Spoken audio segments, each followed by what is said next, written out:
Assalamualaikum warahmatullahi wabarakatuh. Akuntansi, dasar akuntansi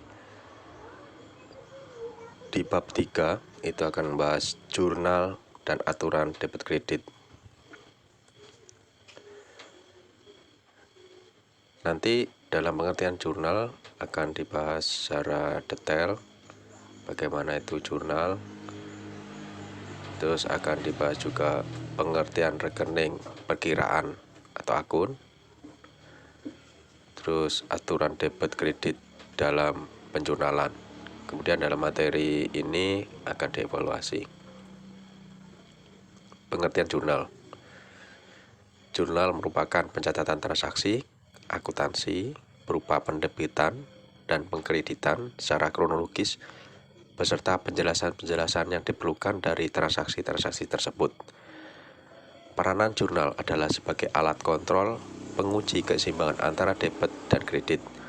Di dalam menjurnal, setiap transaksi selalu masukkan nominal uang di sebelah debit dan kredit dengan angka yang sama. Contoh dari bentuk jurnal umumnya tampilan di program akuntansi.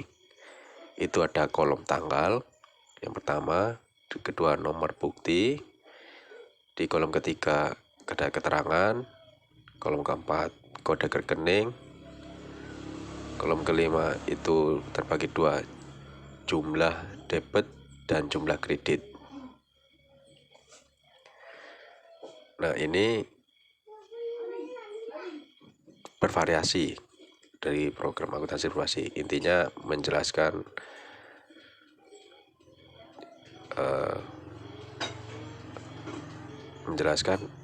kolom-kolom tersebut itu ada yang macam-macam, juga ada mungkin di situ ada ref, mungkin ya namanya, mungkin ada ref, nomor bukti itu gantinya namanya ref atau nomor bukti, itu sama saja. Nah, terangan kolom untuk yang pertama itu untuk mencatat tanggal terjadinya transaksi, yang kedua untuk mencatat nomor bukti transaksi, yang ketiga untuk mencatat nama rekening yang di debit maupun yang di kredit, yang keempat untuk mencatat nomor kode rekening transaksi, kelima untuk mencatat jumlah nominal uang yang di debit atau di kredit. Nah, kemudian pengertian rekening atau perkiraan atau akun. Dalam mencatat transaksi akuntansi diperlukan suatu alat pencatatan yang merupakan bagian dari sistem akuntansi. Alat yang digunakan untuk menciptakan sistem akuntansi yang tepat dan lengkap biasa disebut dengan akun atau sering juga disebut dengan rekening dan perkiraan. Secara garis besar, kelompok rekening ini dibagi atas dua kelompok, yaitu rekening real atau rekening neraca. Yang kedua, rekening nominal atau rekening laba rugi. Penjelasan dari rekening real adalah rekening yang pada akhir periode dilaporkan dalam neraca. Yang termasuk dalam rekening neraca atau rekening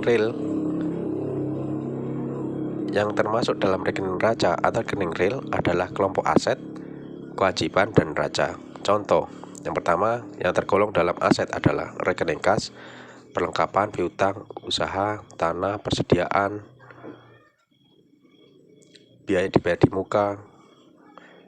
Ini tergolong aset. Ada kendaraan, komputer, peralatan kantor, perlengkapan kantor, dan lain-lain.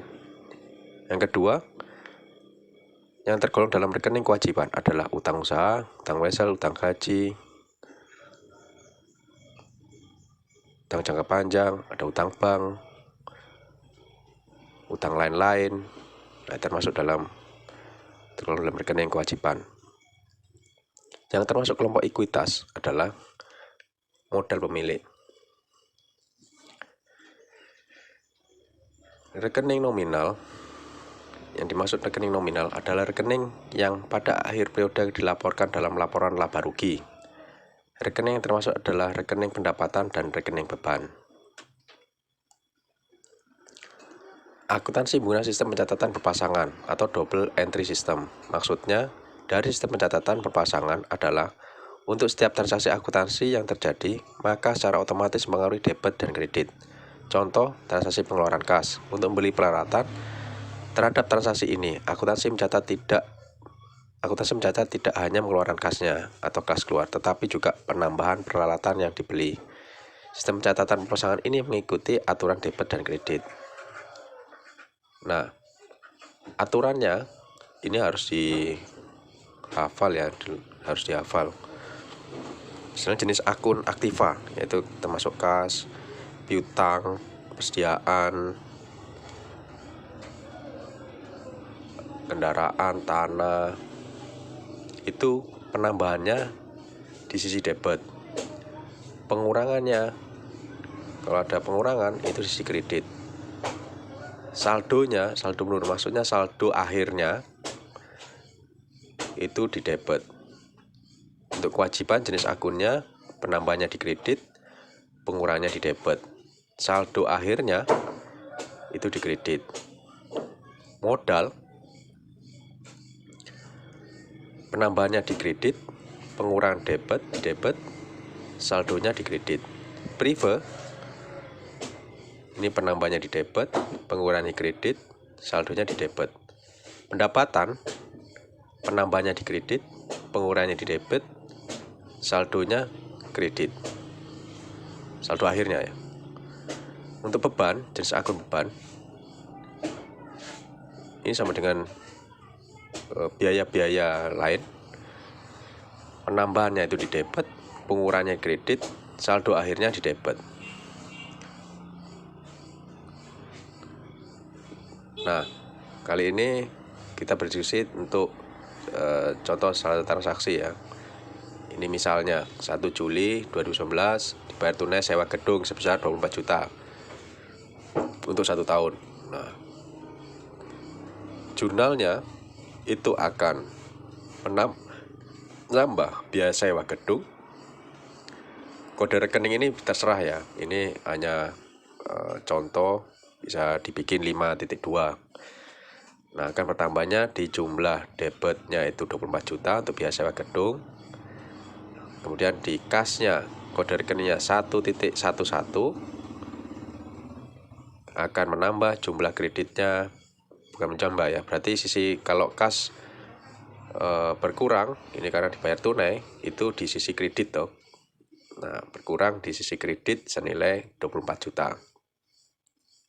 Tanggal 2 Juli 2019 dibeli kendaraan secara kredit dari harga 215 juta. Nah, karena ini pembelian secara kredit berarti belum keluar uang kasnya atau uangnya belum keluar.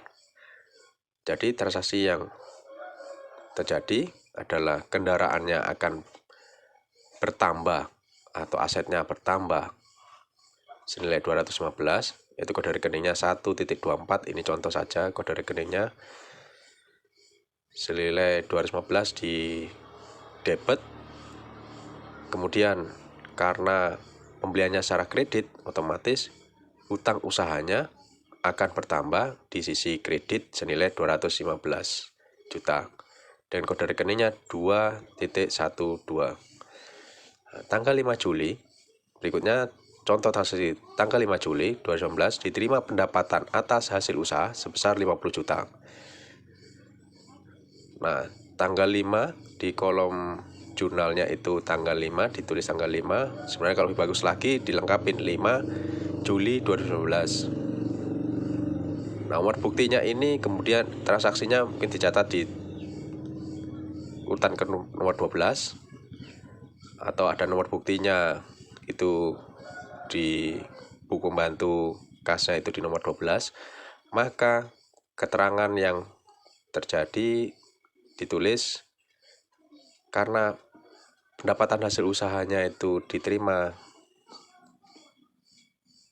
secara kas. Di sini tidak ada keterangan kredit ya, jadi pendapatan tidak secara kredit berarti otomatis dia akan tercatat secara tunai. Nah, kas ini akan bertambah senilai 50 juta di sisi debit dengan kode rekening 1.11 sama dengan di atas. Kalau kas itu kode rekeningnya 1.11. Nah, kemudian sisi rekening pendapatan usaha yang berkode contoh kode rekeningnya 4.1 itu akan bertambah di sisi kredit senilai 50 juta.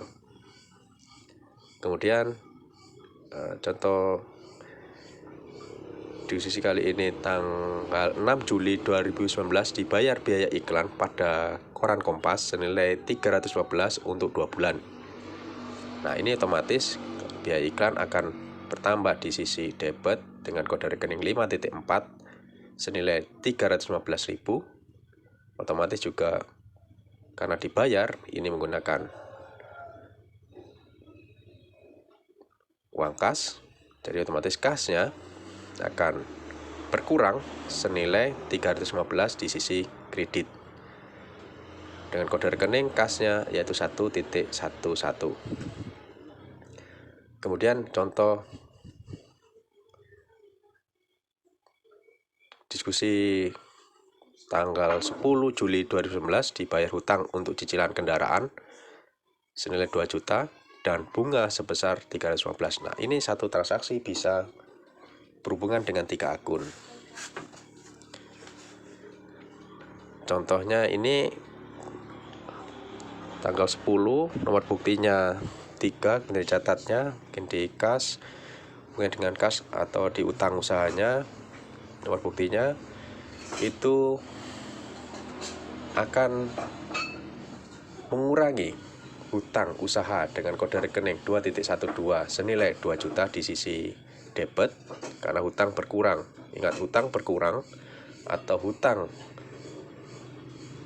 akan terjadi pengurangan di sisi debit.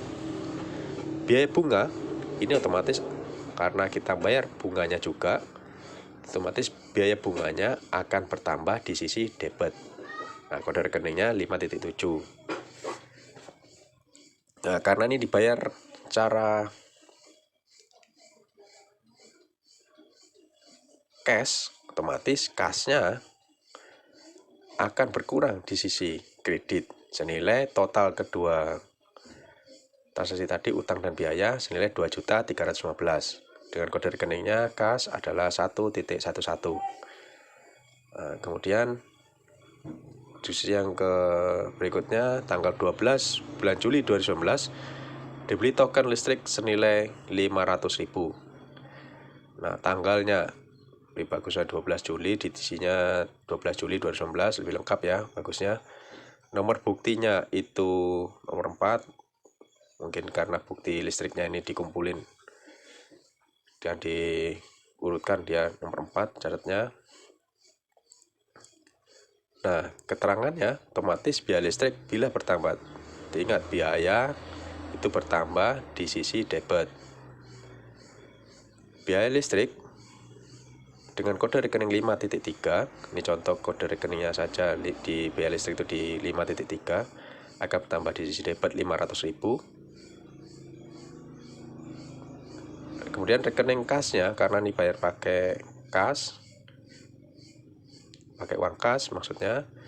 Nah, kas ini otomatis berkurang di sisi kredit. Ingat, aktiva atau kas itu kalau berkurang di sisi kredit. Nah, kode rekening kas contohnya itu di sini 1.11. Nah, kemudian diskusi berikutnya tanggal 13 Juli 2019 diterima uang dari hasil usaha sebesar 39 juta. Nah, ini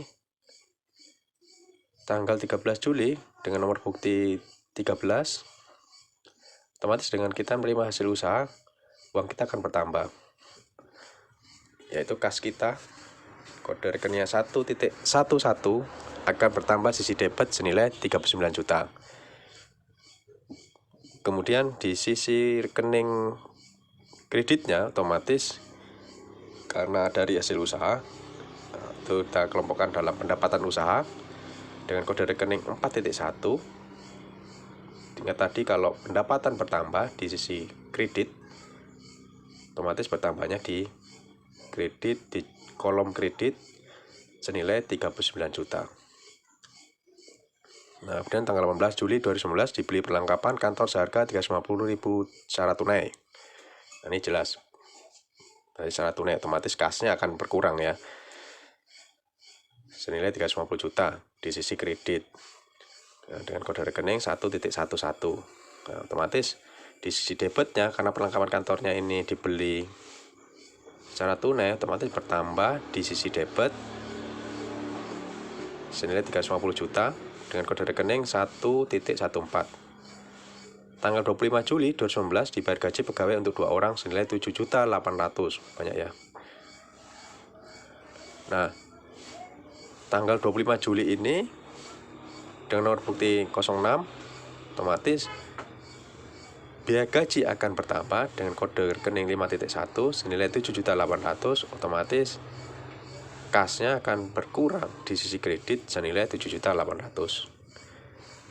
Tanggal 26 Juli 2019 dibayar rekening telepon. Nah, ini sama dengan biaya gaji di atas. Otomatis biaya teleponnya akan bertambah senilai 1.200.000. Biaya telepon kita kelompokkan pada kode 5.3, kasnya berkurang senilai 1.200.000. Nah, tanggal 27 Juli 2019 diterima uang hasil usaha sebesar 28.500.000. Otomatis tanggal 27 Juli ini akan menambah uang kita senilai 28.500.000 dan kode rekening 1.11. Pendapatan usahanya akan bertambah di sisi kredit senilai 28.500.000. Nah, kali ini evaluasinya yaitu transaksi selama bulan Agustus 2019 dapat dilihat di bawah. Ini sebagai berikut. Tanggal 1 Agustus ya, diterima pelunasan piutang sebesar 28 juta 1 Agustus. Nah, pada pelunasan piutang itu otomatis kan kasnya berkurang dan uang kita bertambah 28 juta dan piutang kita akan berkurang. Untuk tanggal 2 Agustus dibeli tanah secara tunai dengan harga 650. Nah, otomatis ini tanahnya akan bertambah di sisi debit, kasnya akan berkurang di sisi kredit senilai 650 juta. Tanggal 5 Agustus 2019 diambil pengambilan uang pribadi sebesar 1.450. Ini 1 miliar ya. 1.450. 1,1 miliar 450. Ini senilai 450, 1,450 ini kasnya akan berkurang senilai 1,450 miliar. Terus kasnya berkurang, prive. Nah, prive-nya di debit senilai 1,450 miliar. Tanggal 6 Agustus 2019 dibeli secara kredit peralatan usaha senilai 4.315.000. Nah, otomatis peralatan usahanya ini akan bertambah di sisi debit. Karena ini pembelian secara kredit belum mengeluarkan kas, berarti yang pertama adalah hutang di sisi kredit senilai 4.315.000. Kemudian tanggal 10 Agustus 2019 dibayar hutang untuk peralatan usaha. Nah, dibayar hutang ini berarti berhubungan dengan yang transaksi tanggal 6 Agustus. Nah, hutangnya berkurang di sisi debit. Nah, dibayar secara kas senilai hutang tadi 4.315.000. Berarti kasnya berkurang ya sebelah kredit. Nah, tanggal 12 Agustus 2019 dibeli token listrik 500.000. Nah, otomatis ini biaya listrik ini bertambah di sisi debit 500.000. Kasnya berkurang 500 di sisi kredit. Tanggal 13 Agustus terima uang hasil usaha sebesar 42 juta. Nah, ini otomatis kasnya akan bertambah senilai 42 juta. Demikian juga pendapatan usahanya bertambah di sisi kredit, senilai 42 juta. Nah, tanggal 18 Agustus 2019 dibeli perlengkapan kantor seharga 350.000 secara tunai. Nah, ini berarti otomatis perlengkapan kantor sisi asetnya bertambah di sisi debit dan sisi kreditnya itu kas berkurang senilai 350.000 sebesar 350.000 ini di sisi kredit. Untuk tanggal 25 Agustus 2019 dibayar gaji pegawai 12.800.000. Nah, otomatis biaya gaji bertambah di sisi debit dan kasnya berkurang sisi kredit senilai 12.800.000. 26 Agustus dibayar rekening telepon 1.200.000. Otomatis ini biaya telepon bertambah di sisi debit dan kasnya berkurang sisi kredit senilai 1.200.000. 27 Agustus 2019 diterima uang hasil usaha sebesar 38.500.000. Nah, ini akan menambah kas di sisi debit dan menambah pendapatan usaha di sisi kredit senilai 38.500.000. Nah, demikianlah jurnal yang ada, silakan dikerjakan dan coba dibuat di Excel ya. Kita kerjakan di Excel. Terima kasih, sekian. Assalamualaikum warahmatullahi wabarakatuh.